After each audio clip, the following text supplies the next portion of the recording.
మత్స్యకారుడి కష్టం తెలియాలి, ఒక విద్యార్థి తాలూకు కష్టం తెలియాలి, ఒక పోలీస్ కానిస్టేబుల్ ఆ కాకి చొక్కా తడిచిపోయి ఉప్పు చారలు పట్టుకుంటే దాని తాలూకు స్వేదం తాలూకు కష్టం తెలియాలి, కండలు కరిగించి ఒక కార్మికుడి కష్టం తెలియాలి, ఓటమి తెలియాలి, రాజకీయ నాయకుడికి ఓటమి తెలియాలి, ముందస్తుగా ఏంటి ఓటమి తెలియాలి, నువ్వు వెళ్ళాలి.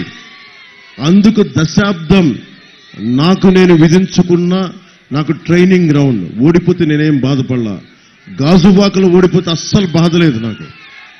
ఎందుకు బాధ లేదంటే నేను ఇంకా నేర్చుకోవాలి అనుకున్నా.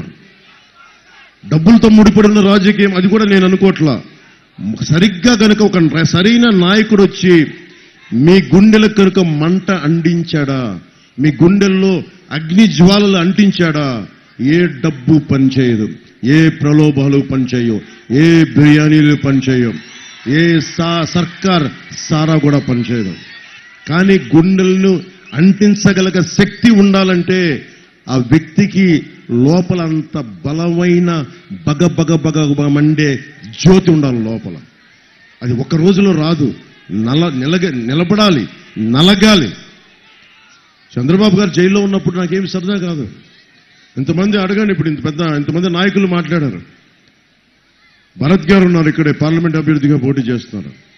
ఏ రాజకీయ పార్టీ అయినా సరే, జనసేననే కాదు ఎవరైనా సరే, నా స్థానంలో వేరే ఏ పార్టీ ఉన్నా ఇంకొక పార్టీ నాయకుడు జైల్లో ఉంటే మీరెళ్ళి అదే భుజం మీరు ఇస్తారా? ఒకసారి మీరు ఆలోచించండి.